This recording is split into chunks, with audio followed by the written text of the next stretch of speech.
ghosts, psychics, pendulums, curses, hexes. We welcome you here to Friday Night Dark in the realm of the night. Come join us and listen to this week's presentation, and we bid you welcome.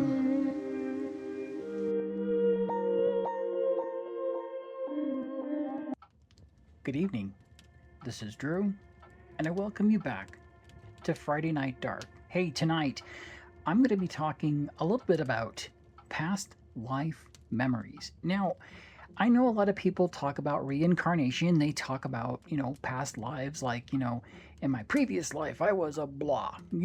Blah meaning whatever it is. You can fill in the blank. Now, I've had people who've talked to me about being reincarnated, and they've told me that they might have been, I don't know, I'm gonna say Attila the Hun, just because I don't want to sound like I'm lampooning anybody or whatnot, because they may very well have been.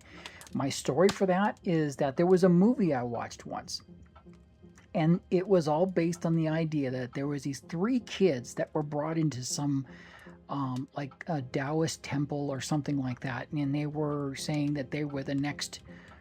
One of them was potentially the next Buddha or something like that. I forget exactly what it was, whether potential Dalai Lama or I can't remember the premise of the word that they were using. And there's a reason why I'm saying it that way, is because obviously it was an Eastern philosophy, religion type thing that they were doing. And these people went and hunted all three of these kids down. And so they sat there, and it was based, I guess, on the visions of this particular person who was saying, I see that this person's going to be here. And all the places that he pointed out had absolutely no relevance to each other. And then eventually they come to find out that these three kids were all three of the same person. They reincarnated only a portion of themselves, but they showed the qualities of whatever portion it is that they were showing, and they were asking questions of them independently, which basically had proven that they were in fact that person. Now, moving forward, I know that a lot of people will say, well, what does this have to do with the price of tea in China? No pun intended, by the way.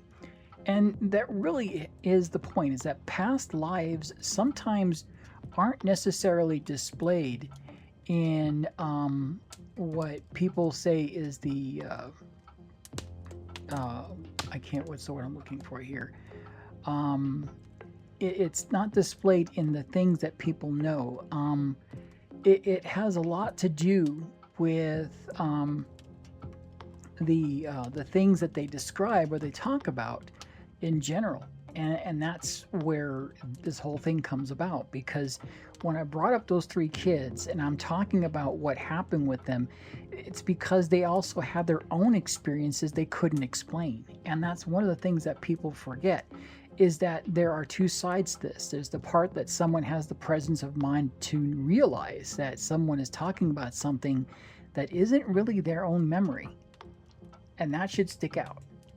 But then there's a second half to it, and that is that the child themselves might say something about this, and there's some proof behind it, and I'll get to that in a moment. But the first things first. A long time ago, I happened to run into somebody, and their child was probably about 4, maybe 5, somewhere in that neighborhood.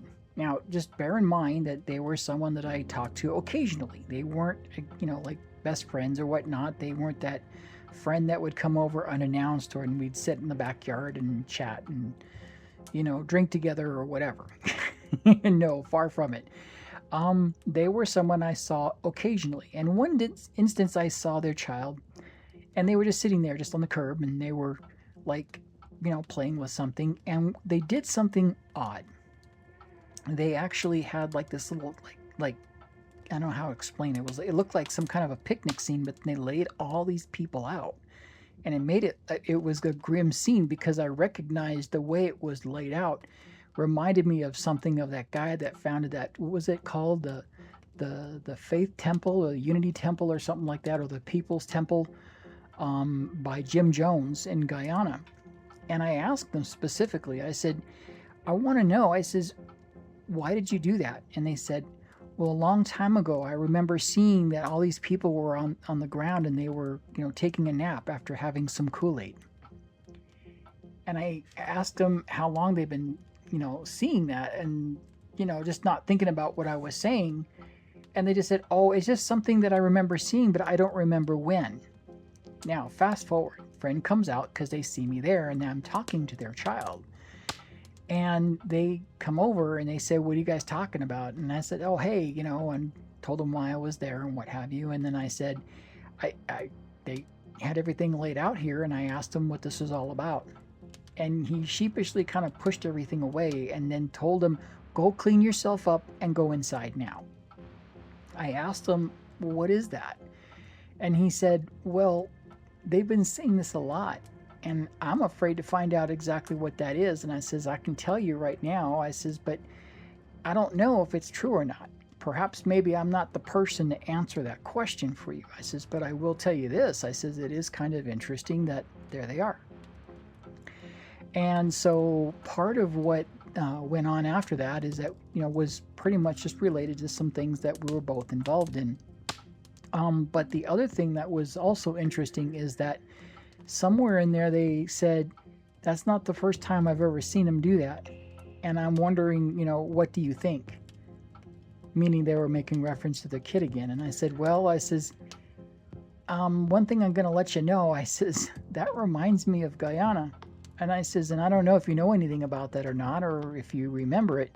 I says, but that's that guy that, everyone makes the phrase, drink the Kool-Aid. That's what that's all about. And they said, well, that makes sense because they're afraid of Kool-Aid. I said, really? And they're like, yeah. I said, okay. So now that's just something that I figured, maybe, maybe not. I don't know. But then fast forward again, more recently, and a conversation came about how some children actually do convey knowledge about things that they've experienced. And I poo-pooed the idea because I said, there's no way, because if in fact there was a previous life, I says, and they managed to remember it, I says, don't you think they would be a little bit more traumatized over things? That's where I got corrected. And then I started doing some digging on it. And I found out that there were some interesting things about it, because not only does it intersect some kind of a psychology issue, but then there's this paranormal portion of this that does kind of cross over into previous past lives. Now, everyone usually thinks about, stuff of like that Far East philosophy or whatnot. And I know a lot of people will sit there and say, well, how is it then that, reincarnation or past life memories are even a real thing? Well, it comes down to the idea that a lot of times the people that do recall these things are between the ages of 2 to 5 years old. They're going to basically describe names, locations, possibly even family members or occupations that they shouldn't know about. You also may find out that they're going to show unusual phobias like fear of Kool-Aid, or they might have preferences that don't match their upbringing, like they like to play outside and build things. Or perhaps maybe they might just have certain attributes about them that they can't explain, but they're able to do. Thus the movie. But sometimes they might have birthmarks or defects matching wounds of a deceased person that they describe. And that's one thing that I do remember seeing, because there was this episode or documentary, and there was a child there who was talking about the idea that they felt they were the reincarnation of their grandfather. And part of the reason is because they had this disfigurement on their neck that was like an injury that took place. And I thought, I poo-pooed that idea as well, because I said, no, it's just pure chance and conjecture, right? Well, they went on to explain things, and they were documented as actually having described certain situations in which that wound would have come about, which I thought was kind of interesting. Now, here's the other thing that's also interesting, is that they'll tend to fade. These memories kind of like go away. They go somewhere else.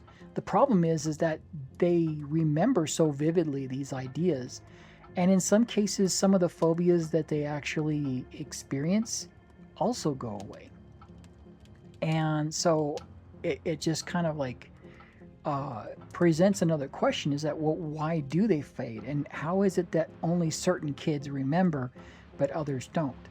And so that's where you get this idea of maybe a reincarnation, past life, or whatnot. There was an example that was given to me. James Leninger, and he was a World War II pilot. There was a 2-year-old boy in the U.S. that had a recurring nightmare of a plane crash, and he correctly named the name of the aircraft. It was a Corsair. The carrier that he would fly off of, which was the USS Natoma. And then he said that he was a pilot, and he claimed that the whole idea is that I guess there was some kind of a crash that he suffered, and the details were later verified. Now, this was verified not only through an article that I found. What was the name of it? I think it was called like Medium or something like that. But then there was also the University of Virginia that recorded such things as this. And apparently there are 2 folks that seem to be frequently named, Ian Stevenson and Jim Tucker, who apparently have documented over 2,500 cases like this worldwide, and many of them with verifiable details. So if you ever hear some of these things that people read about, chances are these folks probably are the ones who documented those stories. Ask. I'm quite certain that you're going to find out. One of the things that I also found out is that in some cases there were kids that identified past life family members. They might have some physical resemblance across lifetimes. In some cases, they would, look like a specific person. I guess comparisons that were found in examples were someone named Hanan Mansour, and they compared him to someone named Suzanne Ganem. And if you look at them, they look very much alike. So you have to wonder, are they reincarnations of the other? Well, I keep thinking of this one movie. It's got Brendan Fraser in it, and it's a sequel because then he finds out that the person that he married was in fact a reincarnation of another person, Nefertiti, and that I guess she was in the middle of some weird triangle of I guess love or something like that with another person, Amuxunamun or something like that. I can never remember the name. But the reason why I say it that way is because, once again, that's a reincarnation thing and an ocean of time between when the original people existed and now they were both reincarnated. And they took on the personae of the people of the past. Kind of interesting because then they both actually inherited the skills. But I'll leave that to the movie. Hollywood has a wonderful way of doing that, which I can't actually weave. But that's another story. But in those instances, things that were actually documented were things that had a lot to do with, like, there was sudden or some kind of a grim passing of life, or in some cases there were folks that even mentioned that they were allowed to choose the parents that they were supposed to come about from or whatnot. And I found that interesting. As a matter of fact, one of the reasons that was put out that why it is that children are the ones that usually remember these past lives, and this is all according to research, is that the children's brains operate in a more of what they call a theta and alpha state. And basically it's similar to like meditation or going into a trance. Now, remember when I spoke once about channeling, and I talked about, hypnotism and what have you. And in those types of states, there is a trance you go into, and it makes you a little bit more open to it. And I keep thinking of that movie Stir of Echoes, where a guy was hypnotized and then he started seeing ghosts. And really, honestly, I think that's where a lot of this kind of comes into play, is because if in fact, children are able to see this, obviously they don't have all that conditioning and filtering in place that that are when you grow up, that they would stop them from seeing or experiencing these ideas and memories because they don't know any better. And so why not? I mean, if in fact they are open to the ideas, are they just being receptacles, or they really truly have been reincarnated? Well, if they have a striking resemblance, or if they have some birthmark or something that looks like it, possibly, who knows? But how they would fit into something like would be considered paranormal is because in some cases, some folks have said that they've interviewed some of these children, and they in fact had EVP voices that were there when they were actually, doing the interviews. So it does let me know that perhaps maybe there's someone telling them these memories. But then I know there's some folks that think it could possibly be a possession of some sort, or perhaps maybe it could be some memory that's been passed on. I remember growing up that I was always encountering people that were in acting and worked on sets in places like Universal Studios or Paramount. And I know a lot of people would say, what does that got to do with anything? Well, I found out later that I had family members that I didn't know that actually did, in fact, work in that particular field. So was I supposed to go there? I don't know. Here I am on a podcast. So you tell me. I don't know. But one thing for sure that I thought was interesting is that the idea behind, getting these past life things is not something that is indigenous to a specific area. As a matter of fact, I found that there were Australian Aboriginal traditions that describe souls returning through a dreamtime pathway, or in some cases in North America, in the Tlingit, I don't know how to say that, the Inuit, and also the Hopi, they believe that children could be reborn from their ancestors. And in some cases, even in Europe, the Druids of the Celtic tribes, especially in parts of like northern and western Europe, were taught that the soul passes from one body to another. So does that mean perhaps then that reincarnation is not tied to any particular philosophy? Possibly. But then again, I know a lot of people go back to certain countries and say, well, these people actually, talk about it more openly. Well, yes, they do. And if you're thinking about India and the formal doctrination that they have of rebirth, well, there is the Vedic period where they actually talk about and hint at rebirth, but focus more on the afterlife realms. And later they actually go into reincarnation. And then it becomes foundational for not only Hinduism, but also for Buddhism and I can never say this one, Jainism, I think, is that I say that right? And Sikhism. So these are ones that people would normally and traditionally associate with the country and the area. And why that's important is because I know that they got branded with the idea that they solely believe in reincarnation, when I found out that, well, that's not completely the truth. They just happened to indoctrinate it. They documented a lot of the information. So to be honest with you, I think that was the only thing that was, kept them that way. But it's interesting because even in the, what do they call it, the classical times of, the ancient Greeks and the philosophers, they actually had discussed the idea of this spiritual rebirth, or the cycle of rebirth and returning back to another life. So I really don't think it was something synonymous with any particular one area. I just know that if I can find the documentation and that these things exist in another time, another place, other than what people would think, then yeah, it does actually make me believe that perhaps there could be more to the past life thing. Having some kind of an encounter that was, at a personal level, but, at first didn't make any sense to me.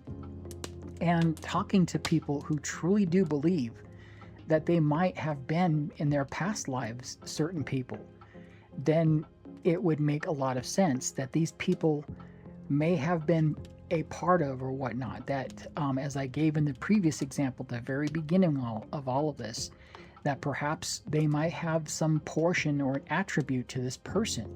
And these people do display certain attributes in their behavior that I spoke with, and they were very much assertive, and they had these leadership skills, and they were able to do certain things, and they've always had this affinity for certain things. In one person's case, they were very good with a bow and arrow, but they also had a preference for a certain type of sword, which is they definitely could handle it. The thing was is that it was meant for people that rode in cavalry type of brigades way back when. So could they have been Attila the Hun? I don't know. But the fact that they actually had a preference for these things, they never rode a horse, but they actually were, good at, handling certain weapons, and maybe they just had a good affinity for it. I don't know. But at the same time, if they truly believed it and they had these types of skills that they naturally took to, it does bear the question whether or not maybe they did in fact have some attribute from this person from a past life. And that's why I opened with what the story that I did with that movie, because three people were all aspects of the same person reincarnated. And so it does make me wonder about it. Now, I know that there is all kinds of this revival that's come about through spiritualism, which was in the late 19th century and coming into the 20th century.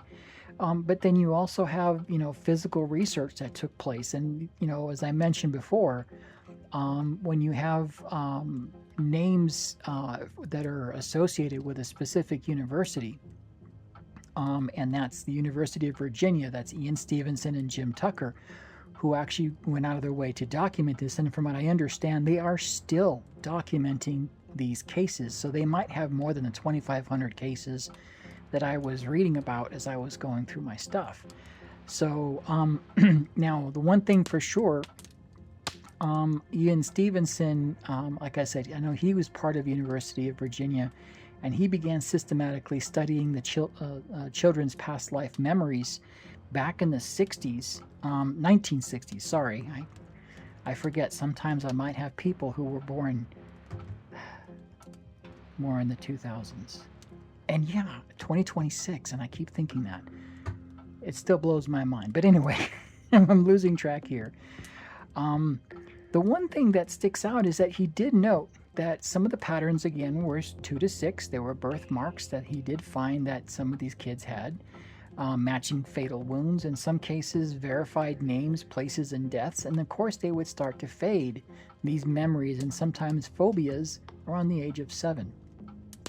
And then there was Jim Tucker, who focuses on American cases, and he studied the intermission between lives, meaning that sometimes it wasn't so long, and sometimes the time could have been longer than what was thought.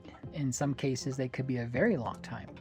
And basically, it was treated like data and not doctrine, in the way that they were actually presenting the information and documenting it, because they weren't saying that this was like any kind of religious or philosophical doctrination per se. They were treating it like data. That means that if they saw that someone died, April 1st of 1922, and then the person that they interviewed was born in, say, December 6th of 1955, and they interviewed them, and they're talking about someone that was from 1922. And you see where I'm going with some of this. It starts to make sense. So is this, something that perhaps maybe there could be a spread? And I know it gets into that statistical analysis type stuff, because there's the mean, there's the mode, and then there's the actual spread of time, meaning that I guess one of the things that, when there's numbers that are chosen on a roulette table, the average number, well, let's make it simpler. You roll the dice. You have 2 dice you roll, 1 a 6 on both of them. And so the average number is always going to come up to be 3 or 7, or 6 or 7 between the two. And there's a spread of what the other numbers will be. And so between those and the actual average, you can find out what the likelihood might be by what's going to be rolled next. And you can kind of well, quasi predict it. But the point of the matter was is that they weren't trying to indoctrinate the information, but rather they were trying to, meaning Jim Tucker, he was trying to just quantize the data into something that can be a way to describe what's going on. Now, was it real? I don't know, because then you have that question mark. If they are channeling the information and someone's telling them this information, then how do you weed that out from someone who's actually experiencing a past life memory? That's where some of the other things come into play, because if in fact they fade away, then perhaps maybe they were past lives. But if it continues past the age of 7, it's suggested that perhaps there's more to what's going on, and it's not necessarily a past life memory. That's what has been suggested. I can't say, because in a lot of what I found, it went from certain types of